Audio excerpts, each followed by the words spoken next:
Perkenalkan, nama saya Mikael Armadana Tarigan, grup H semester 3, mahasiswa IAKN Tarutung, Prodi Pendidikan Agama Kristen.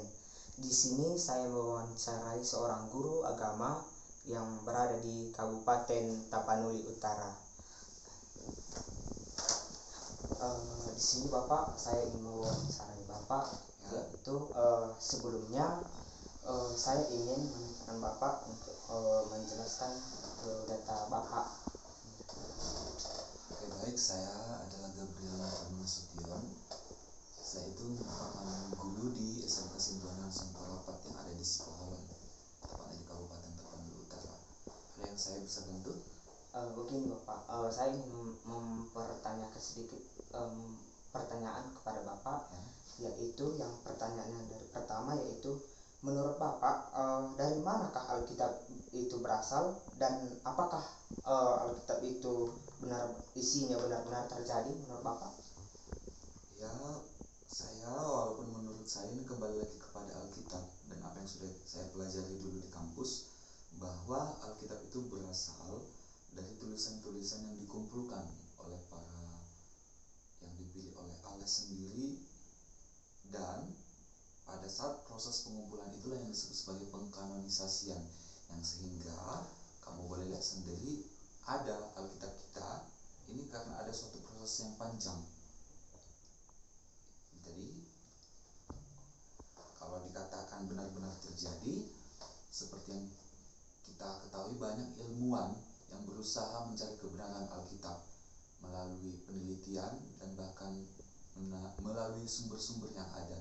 Dan nyatanya bahwa Alkitab ini dari kisah-kisah yang ada di dalam Alkitab benar adanya, sudah terjadi.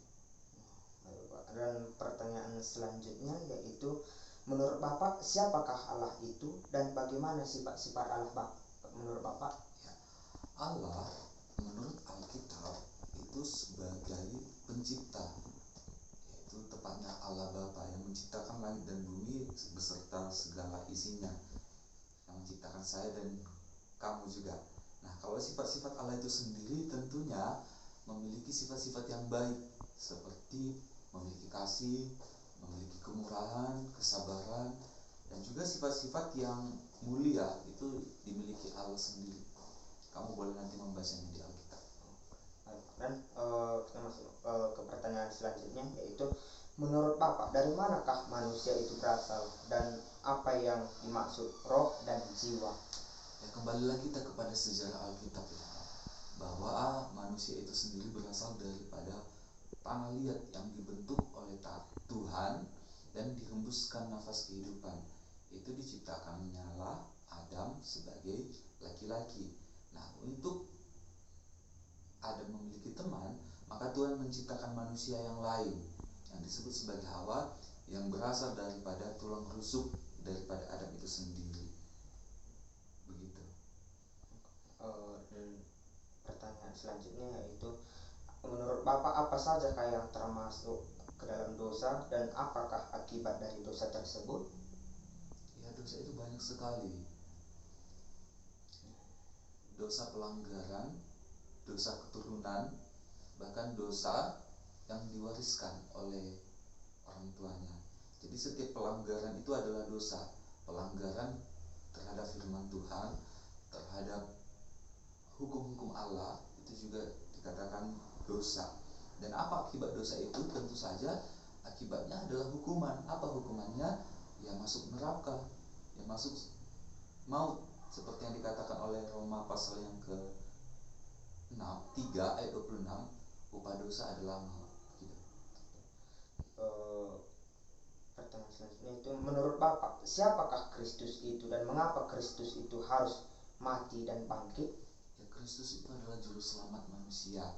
Kristus itu adalah Allah sendiri yang dikandung oleh Maria melalui Roh Kudus, yang tujuannya untuk menyelamatkan hidup manusia. Makanya Yesus harus mati untuk menggenapi firman Tuhan yang ada di dalam kitab Perjanjian Lama yang dinubuatkan oleh nabi-nabi sebelumnya. Dan mengapa ia bangkit? Dia pun punya tujuan mengapa ia bangkit. Yaitu untuk menghakimi manusia yang hidup dan yang mati, begitu, dan mempersiapkan tempat kepada orang-orang yang percaya kepada Allah. Ya. Jadi pertanyaan selanjutnya Bapak, Bapak bagaimana caranya manusia itu dapat selamat dan masuk ke dalam surga? Ya, keselamatan itu sendiri berasal daripada Allah. Nah, jika kamu ingin selamat, kamu perlu membaca kitab Yohanes 14 ayat 6, bahwa dikatakan di sana, Akulah jalan kebenaran dan hidup, tidak ada seorang pun yang sampai kepada Bapa tanpa melalui aku. Jadi keselamatan itu supaya kita dapatkan, ya kita harus mengikuti Yesus, karena Yesus adalah jalan kebenaran itu, dan Bapa yang ada di sorga akan kita jumpai jika kita mau diselamatkan oleh Yesus, begitu. Sampai di sini bisa dipahami? Bisa Bapak. Ya, pertanyaan selanjutnya itu, apakah yang dimaksud dengan gereja menurut Bapak? Siapa sajakah pelayan di gereja tersebut? Ya, gereja itu bisa dikatakan bangunan.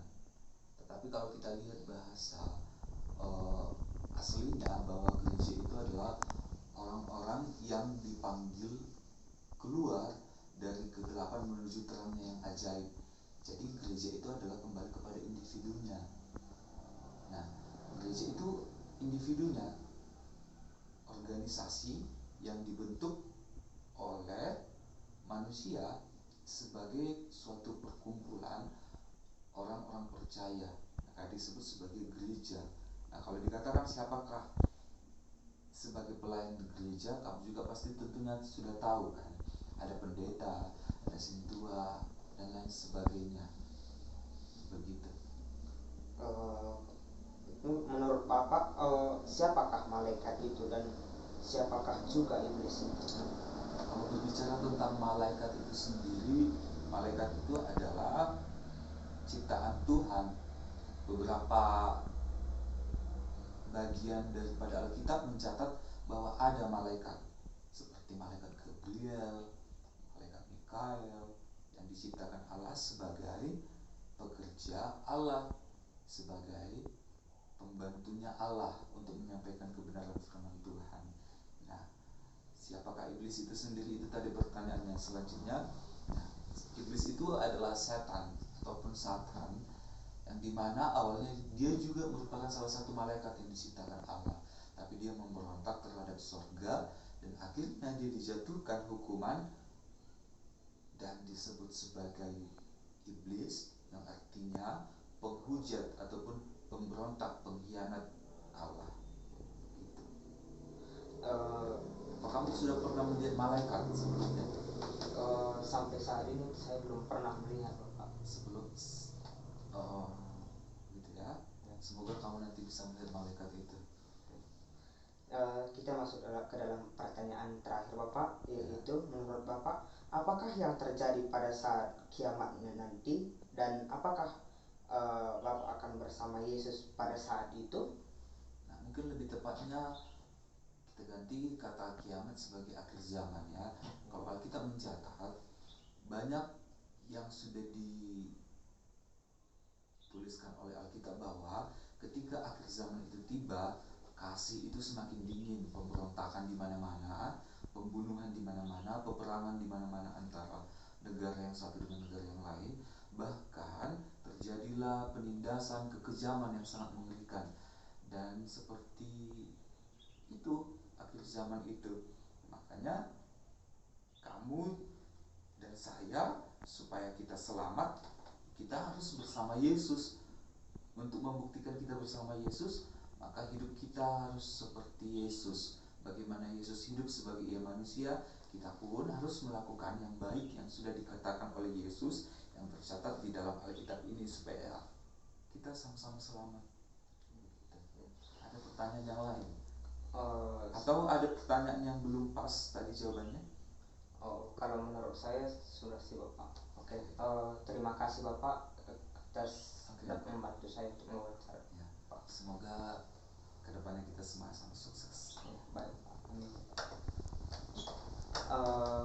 Di sini saya sudah mewawancarai seorang guru yang berada di Kabupaten Tapanuli Utara. Di sini bila ada kesalahan atau perkataan yang saya kurang berkenan, saya minta maaf. Sekian dan terima kasih. Shalom. Shalom. Di sini saya akan kembali untuk mewawancarai seorang pelajar atau siswa yang berada di seputaran SMA Tarutung. Shalom adik. Shalom bang. Di sini saya sedikit mewawancarai adik untuk memenuhi tugas UTS mata kuliah dogmatika abang. Nah, jadi kita lanjut ke soalnya, yaitu sebelumnya adik akan menjelaskan biodata adik sendiri. Baik, perkenalkan nama saya Immanuel Valentino Hutapea. Saya dari SMA Negeri 1 Tarutung. Saya duduk di bangku kelas 12 SMA. Nah, menurut adik, dari manakah Alkitab itu berasal dan apakah isinya benar-benar terjadi? Alkitab itu berasal dari tulisan-tulisan oleh para nabi, guru-guru besar atau murid-murid Yesus. Dan isinya itu benar-benar terjadi karena itu ditulis oleh nabi-nabi Allah yang telah diberkati Allah. Menurut adik juga, siapakah Allah itu sebenarnya dan bagaimana sifat-sifat Allah? Menurut agama kami bahwa Allah itu adalah Tuhan yang kita sembah, yang kekal. Dan bagaimana sifat-sifat Allah? Allah itu bersifat kekal dan ia ada di awal dan di akhir. Pertanyaan selanjutnya yaitu dari manakah manusia itu berasal menurut adik dan apakah yang dimaksud roh dan jiwa? Menurut yang saya ketahui dari Alkitab bahwa manusia itu berasal dari debu tanah yang diciptakan oleh Tuhan, yaitu Adam, dihembuskan nafas kehidupan sehingga ia hidup. Dan untuk perempuan, dia adalah Hawa yang diambil dari tulang rusuk Adam. Kita masuk ke pertanyaan selanjutnya, Dik. Apa sajakah yang termasuk ke dalam dosa dan apa akibat dari dosa tersebut menurut adik? Dosa adalah pelanggaran atau disebut juga kesalahan yang menentang kebaikan atau ajaran yang diajarkan oleh Kristen. Dan akibat dari dosa dikatakan dalam kitab ialah maut atau kematian yang kekal. Oke, kita juga akan melanjutkan pertanyaan selanjutnya, yaitu siapakah Kristus itu menurut adik dan mengapa Kristus itu harus mati dan bangkit? Kristus itu ialah Tuhan yang menjelma menjadi manusia, anak dari Allah Bapa. Dia menjelma menjadi manusia untuk menghapuskan dan menebus dosa manusia. Dan Yesus bangkit atau Kristus bangkit supaya ia menandakan bahwa manusia telah menang dari dosa dan telah diselamatkan. Oke, pertanyaan atau jawaban yang bagus. Nah, kita akan lanjut ke pertanyaan selanjutnya, yaitu bagaimana caranya manusia dapat selamat dan masuk ke dalam surga menurut adik? Itu bagaimana? Caranya manusia itu supaya masuk ke dalam kerajaan surga, yaitu dengan percaya serta menerima Yesus Kristus sebagai Tuhan dan Juru Selamatnya. Pertanyaan selanjutnya, yaitu menurut adik apakah yang dimaksud dengan gereja itu dan siapa saja pelayan di dalam gereja itu? Gereja adalah orang yang dipanggil dari gelap menuju terang Kristus, dan pelayan dalam gereja itu bisa juga jemaatnya, yang saya lihat bisa juga jemaatnya, dan pelayan pada umumnya dia berprofesi sebagai pendeta atau disebut juga pelayan dalam gereja atau penatua-penatua gereja seperti itu. Siapakah malaikat itu menurut adik, dan siapakah juga iblis itu menurut adik? Malaikat itu adalah suruhan dari Allah untuk berinteraksi dengan manusia, seperti yang kita lihat dalam Alkitab bahwa Allah mengutus malaikatnya untuk berbicara kepada nabi-nabinya, seperti itu. Dan iblis itu adalah, dia mulanya adalah malaikat yang baik, tetapi dia ingin menguasai, dia meminta kekuasaan kepada Allah dan ingin mengatasi Allah sendiri, sehingga Allah membuangnya menjadi iblis. Seperti itu ya, Dik. Kita masuk ke pertanyaan selanjutnya, Dik, ya. Apakah yang terjadi pada saat kiamat menurut adik, dan apakah adik sendiri akan bersama Yesus pada saat itu? Dalam Alkitab dan dalam iman kepercayaan bahwa pada hari kiamat nanti semua orang akan dihidupkan kembali, semua orang akan diadili sesuai dengan perilakunya selama hidup, dan mereka akan diberi tempat di neraka atau di surga. Nah, kalau tentang saya pribadi, saya yakin dan saya akan bersama Yesus Kristus kelak pada akhir zaman. Terima kasih, Bang. Oke, terima kasih kembali, adik. Bila ada kesalahan dalam berkata-kata abang minta maaf. Oke, di sini saya sudah mewawancarai seorang siswa pelajar yang berasal dari SMA yang ada di Tarutung. Sekian dan terima kasih.